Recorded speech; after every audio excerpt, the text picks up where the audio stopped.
तो पहला प्रश्न है हमारा, किस पुरातत्व स्थल से चित्रित शैलाश्रय के प्रमाण मिले हैं? बेरार सभ्यता, नोह सभ्यता, कालीबंगा सभ्यता और आहर सभ्यता। तो किस पुरातत्व स्थल से चित्रित शैलाश्रय इसके प्रमाण मिले हैं? तो करेक्ट आंसर हो जाएगा आपके ऑप्शन नंबर ए, बेरार सभ्यता से। और बेरार सभ्यता के बारे में ध्यान रखना है कि नवीन जिलों के गठन के बाद ये आपके कोटपुतली बहरौड़ जिले में है। ठीक है, ध्यान रखना, ये प्रश्न इंपॉर्टेंट है। तो आपके नवीन जिलों के गठन के बाद कोटपुतली बहरौड़ जिले में है। और इस क्लास में हम टॉप 50 क्वेश्चन देखेंगे और आपको अंत में कमेंट करके बताने के 50 में से कितने क्वेश्चन आपके सही हुए हैं। ठीक है, तो आगे देखते हैं अगला प्रश्न। प्रश्न नंबर 2, निम्न में से कौन सा पन्ना खनन क्षेत्र नहीं है? कालागुमान, कोगुंदा, टिक्की और सरवर। तो इन चारों में से कौन सा पन्ना खनन क्षेत्र नहीं है? तो करेक्ट आंसर हो जाएगा आपके ऑप्शन नंबर डी, सरवर जो है वह आपके पन्ना खनन क्षेत्र नहीं है। बाकी कालागुमान, कोगुंदा और टिक्की ये तीनों आपके पन्ना खनन क्षेत्र है राजस्थान में। ठीक है, आगे बात करते हैं अगले प्रश्न की। प्रश्न नंबर 3, कीरल परियोजना का संबंध है। ये जो प्रश्न है ये आपके पहले किसी न किसी राजस्थान के एग्जाम में पूछे गए प्रश्न है, तो बहुत ही महत्वपूर्ण प्रश्न है। साथ के साथ में आपको कमेंट करके आंसर बताना है कि आपके जो BSTC एग्जाम 2024 जो आने वाली है उसकी परीक्षा की तैयारी आपकी कैसी है। ठीक है, तो ताप विद्युत, जल विद्युत, अणु विद्युत और पवन विद्युत।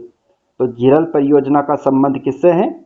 करेक्ट आंसर हो जाएगा ऑप्शन नंबर ए, ताप विद्युत से कीरल परियोजना का संबंध। आगे बात करते हैं अगले प्रश्न की। प्रश्न नंबर 4, कुंभलगढ़ दुर्ग की दीवार की लंबाई है 47 किलोमीटर, 55 किलोमीटर, 36 किलोमीटर और 32 किलोमीटर। तो कुंभलगढ़ दुर्ग किस जिले में है? तो ये आपके राजसमंद जिले में है। ठीक है, और इसकी दीवार की लंबाई कितनी है? पहले कई बार परीक्षा में पूछा गया प्रश्न है ये।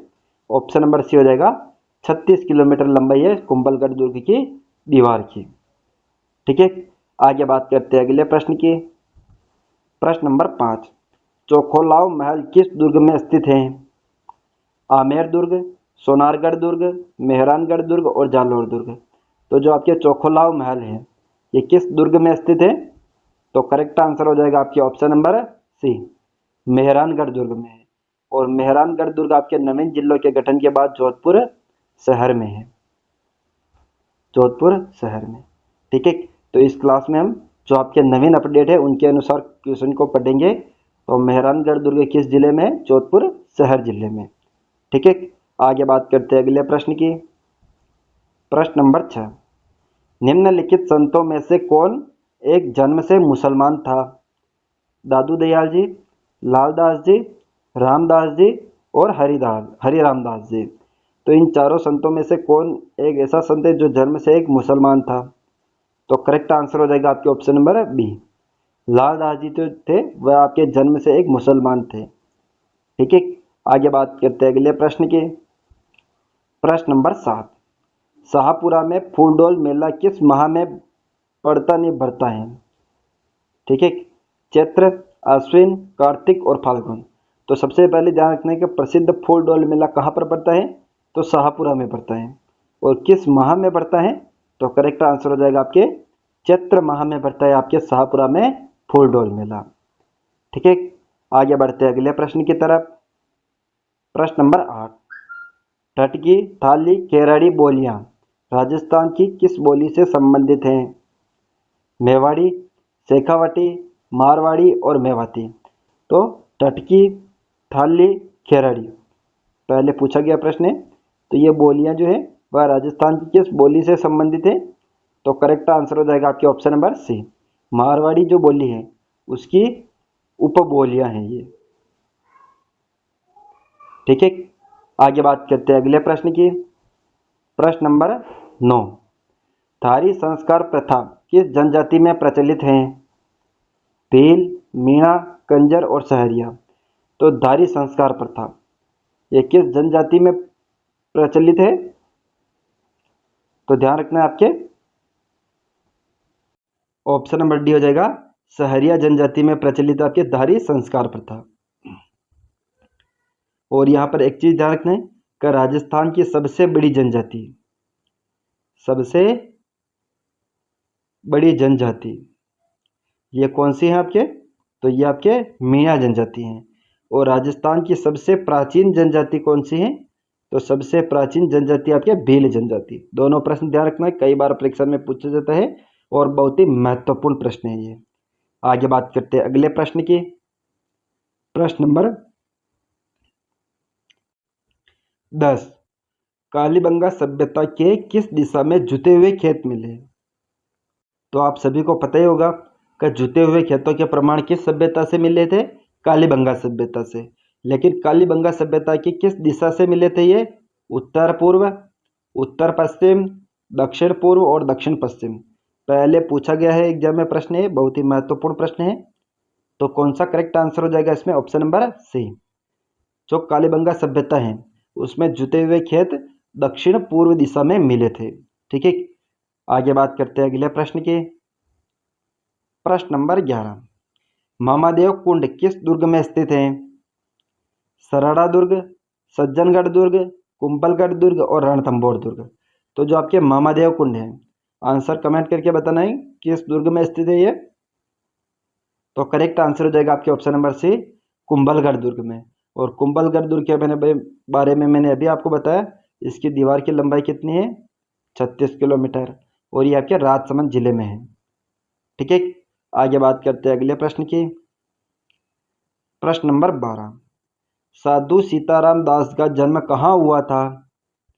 ब्यावर में, अलवर में, बिजोलिया में और कोल्याणी गांव में। तो साधु सीताराम दास, इनका जन्म कहाँ पर हुआ था? करेक्ट आंसर हो जाएगा ऑप्शन नंबर सी, बिजोलिया में। और ये बिजोलिया किसान आंदोलन के प्रमुख नेता थे। ठीक है, आगे बात करते हैं अगले प्रश्न की। प्रश्न नंबर 13, किस इतिहासकार ने चौहानों को ब्राह्मण वंश से उत्पन्न होना माना है? सूर्यमल मिश्रण, कर्नल टॉड, जयानक और डॉक्टर भंडारकर। तो इन चारों में से किस इतिहासकार ने चौहानों की उत्पत्ति ब्राह्मण वंश से मानी है? तो करेक्ट आंसर हो जाएगा आपके option number D, doctor Bhandarkar ने चौहानों की उत्पत्ति ब्राह्मण वंश से मानी है। ठीक है, आगे देखते हैं अगले प्रश्न की तरफ। प्रश्न नंबर 14, नृत्य रत्न कोश की रचना किसने की थी? मंडन ने, कुंभा ने, नारायण सिंह ने और सोम ने। तो नृत्य रत्न कोश, इसकी रचना किसने की थी? तो करेक्ट आंसर हो जाएगा आपके ऑप्शन नंबर है बी, कुंभा ने। कुंभा ने जो संगीत राज की रचना की थी, संगीत राज। इस संगीत राज को कितने भागों में बांटा गया? तो ये प्रश्न भी कई बार पूछा गया है। 5 भागों में संगीत राज को बांटा गया है और इन 5 भाग में से एक भाग किसका है? कौन है? नृत्य रत्न कोश। और ये 5 भाग किसके? महाराणा कुंभा के हैं। ठीक है, ध्यान रखना है कि संगीत राज की रचना किसने की थी? तो महाराणा कुंभा ने की थी। और संगीत राज को 5 भागों में बांटा गया है और इन 5 भागों में से एक भाग है आपके नृत्य रत्न कोश, जिसकी रचना महाराणा कुंभा ने की थी। ठीक है, आगे बात करते हैं अगले प्रश्न की। प्रश्न नंबर 15, लटकन आभूषण पहना जाता है हाथ में, गले में, कान में और सिर पर। तो लटकन आभूषण कहाँ पर पहना जाता है? ऑप्शन नंबर सी, कान में। ठीक है, आगे देखते हैं अगले प्रश्न की तरफ। प्रश्न नंबर 16, प्रश्न है हमारा, गिरिराज प्रसाद का संबंध है थेवा कला से, उस्ता कला से, नौटंकी कला से और शेखावटी ख्याल से। तो गिरिराज प्रसाद का संबंध किससे है? तो करेक्ट आंसर हो जाएगा आपके ऑप्शन नंबर सी, नौटंकी कला से। और नौटंकी कला के प्रवर्तक कौन थे? तो भूरीलाल। और ये भूरीलाल कहाँ के थे? तो ये आपके डींग निवासी भूरीलाल थे। ठीक है, और गिरिराज प्रसाद जो थे वो नौटंकी कला के प्रमुख कलाकार थे। ठीक है, आगे बात करते हैं अगले प्रश्न की।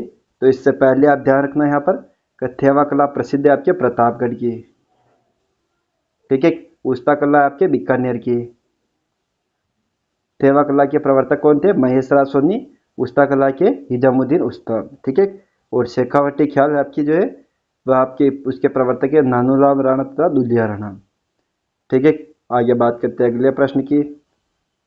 प्रश्न नंबर 17, कर्नल टॉड के अनुसार किस जनजाति का मूल स्थान कालीकोह पर्वतमाला से माना है? भील, करासिया, मीणा और सहरिया। तो कर्नल टोड के अनुसार कर्नल टोड, ठीक है, किस जनजाति का मूल स्थान कालीकोह पर्वतमाला से माना है? तो करेक्ट आंसर हो जाएगा आपके ऑप्शन नंबर सी, मीणा के, ठीक है। और राजस्थान की सबसे बड़ी जनजाति मैंने पहले बताया आपको, ये भी आपके, ठीक है। और मीणा दो प्रकार के, एक तो जमींदार मीणा और एक है चौकीदार मीणा। आगे बात करते हैं अगले प्रश्न की। प्रश्न नंबर 18, 25 वर्षों के अंतराल के बाद संभागीय व्यवस्था को पुनः कब प्रारंभ किया था? 1962 में, 1987 में, 1949 में और 1995 में। तो ध्यान रखना, संभागीय जो व्यवस्था है वह 1949 में प्रारंभ हुई थी, ठीक है, और 1962 में इसे समाप्त किया था, और 25 वर्षों के अंतराल के बाद 1987 में, option number B correct answer हो जाएगा, इसे पुनः प्रारंभ किया था, ठीक है। और मोहनलाल सुखाड़े के मुख्यमंत्रित्व काल में इसे समाप्त किया था, और हरिदेव जोशी के मुख्यमंत्रित्व काल में इसे पुनः प्रारंभ किया था, ठीक है। आगे बात करते हैं नेक्स्ट क्वेश्चन के बारे में। क्वेश्चन नंबर 19, राजस्थानी भाषा दिवस मनाया जाता है 5 जून, 30 मार्च, 16 सितंबर, 21 फरवरी। तो राजस्थानी भाषा दिवस कब मनाया जाता है? करेक्ट आंसर हो जाएगा ऑप्शन नंबर डी, 21 फरवरी को।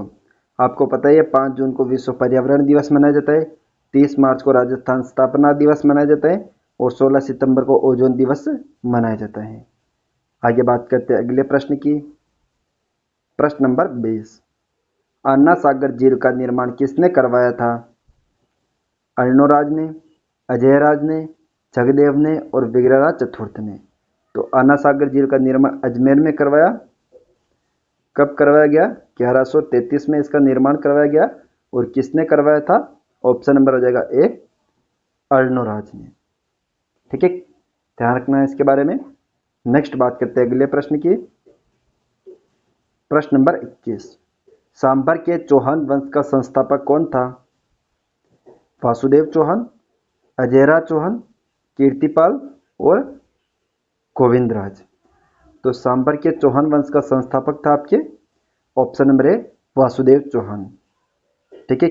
और यहाँ पर कीर्तिपाल के बारे में ध्यान रखना है कि ये आपके जालोर के चौहान वंश का संस्थापक था, जालोर के चौहान वंश का, ठीक है। और रणथंभौर के चौहान वंश का संस्थापक था आपके गोविंदराज, और गोविंदराज ने 1194 में रणथंभौर में चौहान वंश की स्थापना की थी, ठीक है। आगे बात करते हैं अगले प्रश्न की तरफ। प्रश्न नंबर 22, नेवरी आभूषण कहाँ पहना जाता है? सिर में, हाथ में, कमर में और पैर में। तो नेवरी आभूषण ये कहाँ पर पहना जाता है? करेक्ट आंसर हो जाएगा आपके ऑप्शन नंबर डी, पैर में, ठीक है। आगे देखते हैं अगले प्रश्न की तरफ। प्रश्न नंबर 23, खेतड़ी महल किस जिले में स्थित है? झुंझुनू, सीकर, चूरू और नीमका थाना। तो खेतड़ी महल ये किस जिले में स्थित है? करेक्ट आंसर हो जाएगा ऑप्शन नंबर डी, नीमका थाना जिले में, ठीक है। और खेतड़ी महल का निर्माण किसने करवाया था? तो भोपाल सिंह ने, खेतड़ी के शासक भोपाल सिंह ने खेतड़ी की महलों का निर्माण करवाया था, और इसे शेखावटी का हवा महल भी कहते हैं, शेखावटी का हवा महल, ठीक है। नेक्स्ट बात करते हैं अगले प्रश्न की। प्रश्न नंबर 24, राजस्थान का एकमात्र ऐसा संभाग जिसमें नवीन जिलों के पुनर्गठन के बाद प्रशासनिक और भौगोलिक स्थिति में कोई परिवर्तन नहीं हुआ है, ठीक है। तो राजस्थान का एकमात्र ऐसा संभाग बताना है। वर्तमान में आपके 10 संभाग तथा 50 जिले हैं, ठीक है। इन 10 संभागों में से ऐसा कौन सा संभाग है जो नवीन जिलों के पुनर्गठन के बाद प्रशासनिक और भौगोलिक तौर पर कोई भी इसमें परिवर्तन नहीं हुआ है? बांसवाड़ा संभाग, जोधपुर संभाग, कोटा संभाग और सीकर संभाग। तो इनमें से कौन सा करेक्ट आंसर हो जाएगा आपके?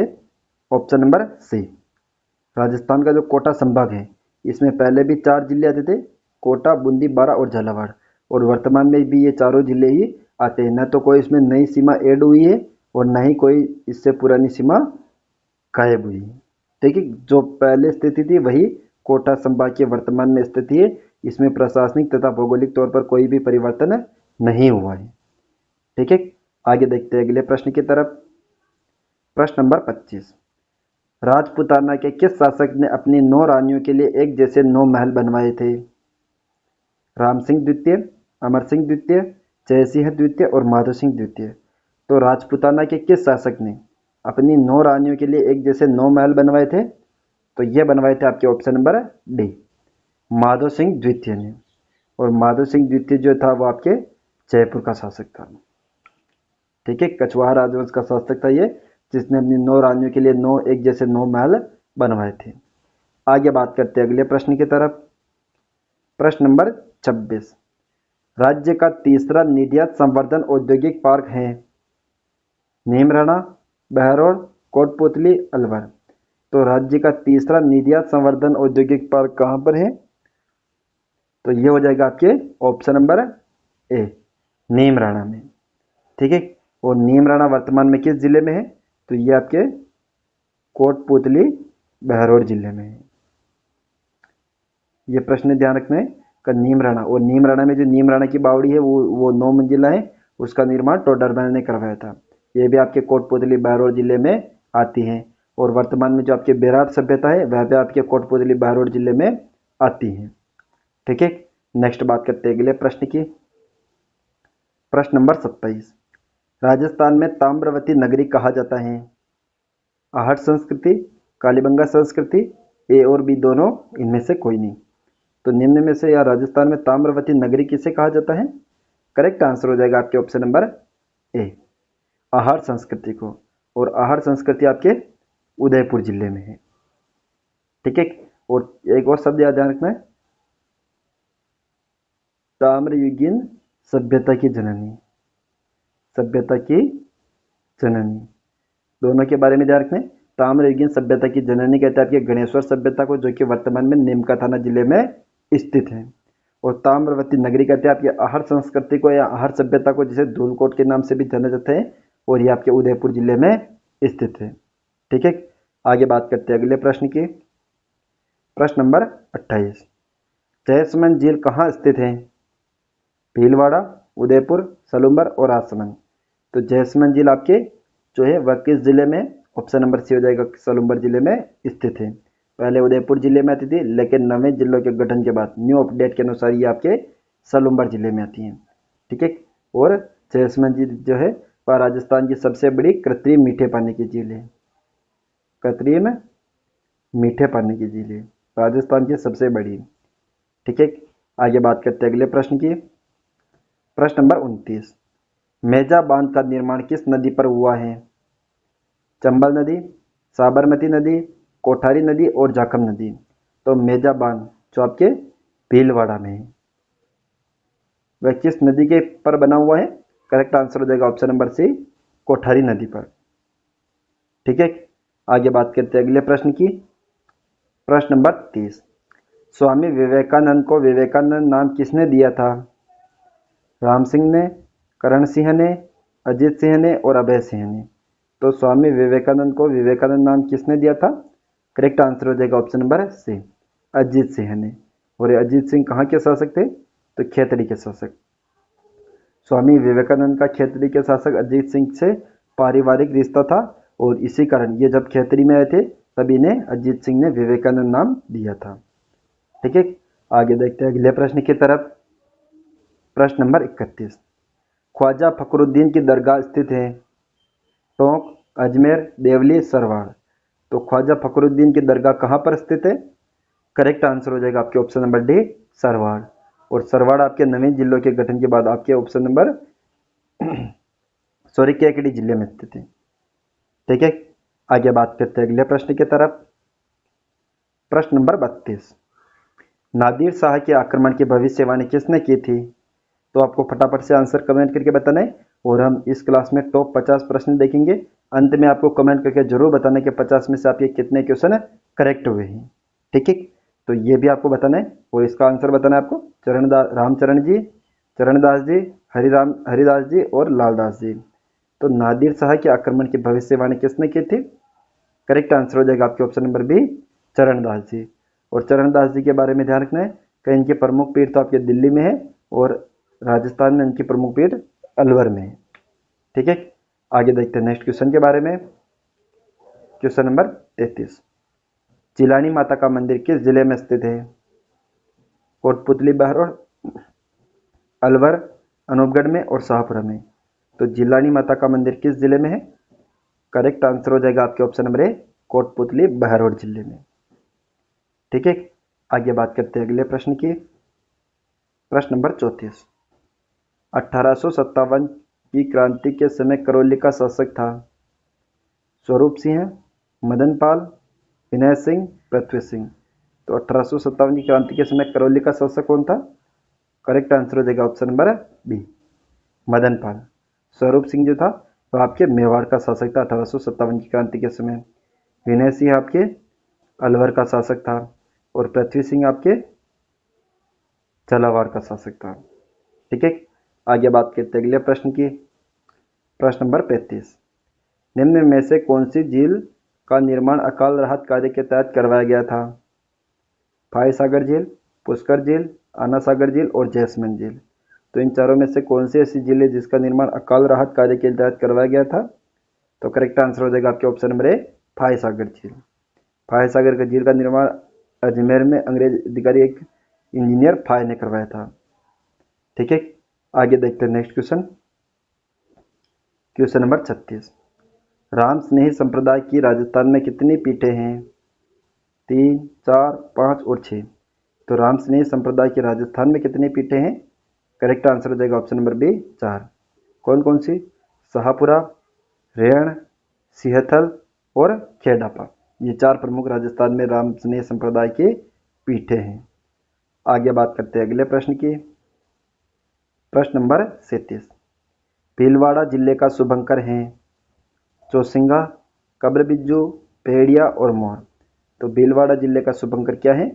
करेक्ट आंसर हो जाएगा आपके ऑप्शन नंबर डी, मोर। ठीक है, आगे बात करते हैं अगले प्रश्न की। प्रश्न नंबर 38, एशिया का वियना किसे कहते हैं? उदयपुर, चित्तौड़गढ़, राजसमंद और भीलवाड़ा। तो एशिया का वियना कहते हैं आपके ऑप्शन नंबर ए, उदयपुर को। ठीक है, आगे बात करते हैं अगले प्रश्न की। प्रश्न नंबर 39, शुक्र नीति के अनुसार सर्वश्रेष्ठ दुर्ग हैं औदुक दुर्ग, पारिख दुर्ग, सैन्य दुर्ग और वन दुर्ग। तो शुक्र नीति के अनुसार सर्वश्रेष्ठ दुर्ग कौन सा है? तो करेक्ट आंसर हो जाएगा ऑप्शन नंबर सी, सैन्य दुर्ग। और शुक्र नीति के अनुसार दुर्ग कितने प्रकार के होते हैं? तो 9 प्रकार के होते हैं शुक्र नीति के अनुसार दुर्ग, जिनमें से सैन्य दुर्ग जो है आपके वह सर्वश्रेष्ठ दुर्ग माना जाता है। आगे बात करते हैं अगले प्रश्न की। प्रश्न नंबर 40, मेवाड़ भील कोर की स्थापना कब हुई थी? 1840 में, 1841 में, 1842 में और 1843 में। तो मेवाड़ भील कोर की स्थापना खेरवाड़ा उदयपुर में की हुई थी और इसकी स्थापना हुई थी ऑप्शन नंबर बी 1841 में। ठीक है, आगे बात करते हैं अगले प्रश्न की। प्रश्न नंबर 41, राजस्थान के प्रथम फारसी थिएटर की स्थापना कहाँ की गई? उदयपुर में, जोधपुर में, अजमेर में और जयपुर में। तो राजस्थान का प्रथम फारसी थिएटर जो है वो आपके रामप्रकाश थिएटर है, जिसकी स्थापना ऑप्शन नंबर डी जयपुर में हुई थी। Next question, question number 42, Berar सभ्यता किस नदी के किनारे विकसित हुई थी? घग्गर नदी, कांतली नदी, बाणगंगा नदी और हार नदी। तो बेरार सभ्यता आपके ऑप्शन नंबर सी, बाणगंगा नदी के किनारे विकसित हुई थी और ये आपके कोटपुतली, बहरोड जिले में स्थित है। नेक्स्ट बात करते हैं अगले प्रश्न की। प्रश्न नंबर 43, औरंगजेब ने शाहपुरा के किस शासक को सिक्के डालने की स्वीकृति प्रदान की थी? राज सिंह, करण सिंह, भरत सिंह और सूर सिंह। तो औरंगजेब ने शाहपुरा के किस शासक को सिक्के डालने की स्वीकृति प्रदान की थी? डालना, option number C, Bharat Singh को। ठीक है, आगे बात करते हैं अगला प्रश्न की। प्रश्न नंबर 44, राज्य की प्रथम कृषि आधारित झील है जैसमंद झील, पिछोला झील, राजसमंद झील, नक्की झील। तो प्रथम कृषि आधारित झील कौन सी है? ऑप्शन नंबर ए, जैसमंद झील। ठीक है, next question, question number 45, Marwar के राठौड़ वंश की कुलदेवी हैं जमुआई माता, नागणेची माता, विरात्रा माता, सोहंगिया माता। तो मारवाड़ के राठौड़ वंश की कुलदेवी ऑप्शन नंबर बी, नागणेची माता। नेक्स्ट क्वेश्चन, क्वेश्चन नंबर 46, परावर्तन या शुद्धिकरण आंदोलन किसने चलाया? तेजा जी, घोगा जी, बाबू जी और रामदेव जी। तो परावर्तन या शुद्धिकरण आंदोलन option number D Ramdev ji ने चलाया था। Next question, question number 47, Rajasthan में सबसे लोकप्रिय व सबसे छोटी पहाड़ी किस लोक देवता की है? बाबू जी, घोगा जी, रामदेव जी की और तेजा जी की। तो सबसे लोकप्रिय और सबसे छोटी पहाड़ी आपके ऑप्शन नंबर ए बाबू जी की। अगला प्रश्न, प्रश्न नंबर 48, नौगावा का जैन मंदिर किस जिले में स्थित है? कोटपुतली बहरोड, खेरथल तिजारा, अनूपगढ़ और शाहपुरा। तो नौगावा का जैन मंदिर option number B Khairthal Tijara जिले में है। Next question, question number 49, Tulja Bhavani मंदिर किस जिले में स्थित है? उदयपुर, चित्तौड़गढ़, राजसमंद और भीलवाड़ा। तो तुलजा भवानी मंदिर ऑप्शन नंबर बी चित्तौड़गढ़ में। नेक्स्ट क्वेश्चन और आज का अंतिम प्रश्न है, प्रश्न नंबर 50, इल्जाज खास का गठन किसने किया? सज्जन सिंह, शंभू सिंह, भोपाल सिंह और फतेह सिंह। तो इल्जाज खास का गठन उदयपुर में किया और ऑप्शन नंबर ए सज्जन सिंह ने किया था और शंभू सिंह ने किया था महकमा खास का गठन। ठीक है, तो दोस्तों आज की क्लास को यहीं पर समाप्त करते हैं। नेक्स्ट मिलते हैं इसी प्रकार की बेहतरीन क्लास के साथ। इससे पहले अगर आप वीडियो पर नए हो तो वीडियो को लाइक और चैनल को सब्सक्राइब जरूर करें। थैंक यू, जय हिंद, जय भारत।